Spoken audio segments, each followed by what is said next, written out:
You don't need more content, you need more influence. I do hear from entrepreneurs just like you that I have been posting a lot of content, right? And what if I tell you that you were sold a lie that posting more content would actually get you clients? It doesn't, it never did, and it will never. Okay. You've been told to show up every day, give value, stay consistent, be more visible, and somehow clients will follow. Is that you? Well, if that's you, then just take a minute right now. Look at the results. Is that actually happening? Don't you think you are already tired, not from the work you do, but from the lack of return on the work you're doing right now? If that's you, stay tuned. And if you're new on my channel, go ahead, subscribe to my channel, turn on the bell notification, smash that like right now, and watch till the end for the best of the value from this video. Okay. Here's the truth you've been told, you've been told to avoid, and you're avoiding the biggest truth here, right? You don't have a content problem. You actually have an influence problem. Well, hold on, hear me out. Okay. Because the content is everywhere. Influence is rare, right? Anyone can show up, but very few can shift how people think, feel, decide, and act with their presence. Now, you need to contemplate on this, okay? Let me repeat that again. Very few actually can shift how people think, feel, decide, and act with their presence. And that's the biggest difference between being seen and being followed, right? Because it's not someone like, okay, it's nice to watch them, nice to watch them is kind of a category that's that can be ignored. But if you are a creator, right, you are impossible to be ignored, and you automatically build that leadership. You lead as a leader, right?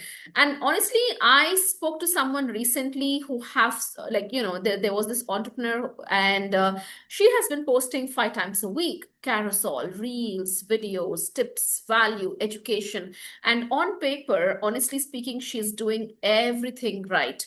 But her content is producing nothing. No pull, no moment, no demand. Why? She started questioning herself, like, why is this happening? And then when we were on a call, I was able to show her the gap between why this is happening, because she is informing people in her content, wherein she is not talking about the transformation that she can help them achieve, and she's not influencing people, right? So her content made people think like, aha, that's a good point. But it never made people think that this is the person I need to learn from.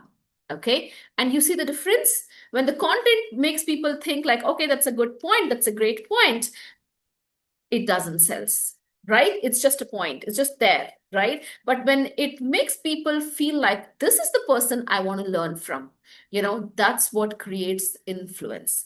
And influence is not about being more loud or being everywhere. Influence is what creates conversions, and content alone just creates consumption. So now the difference here I want you to contemplate is, where are you right now? Are you influencing people, or are you just informing them? Okay. So in the industry that has misled you, you were taught to chase volume instead of depth, right? So, but if you choose to be more comfortable in producing more content, and instead of becoming more, it's one of the paths for you to be burnt out, right? The easier plan is not about creating more content, it's about creating content to develop a voice people actually respect, right? It's to turn those scrollers into your followers and into buyers, so that people need to hear what you have to say, right? And it is already about embodying the leadership. Okay. So influence is not about how many posts you do. Influence is about what changes in people after they experience your post, or after, they have read or watched a video. All right. So now it can be different types of influence, right? People, it can make people think more. It can make people change their behavior. It can literally make people emotionally connect with what exactly you are saying. And this is where the leadership influence comes into place. So, honestly speaking, if you've been posting a lot of random tips, ChatGPT content, more value, now is the time for you to understand, think about what is your post doing for you. Rather than creating more noise, it might as well create an influence so that people feel the clarity, the certainty, the confidence, and the identity shift in the way they perceive you as a leader as well as your content, right? And I hope this was helpful. If it was, do let me know what has been your biggest takeaway, and I'll see you in my next one. Thank you.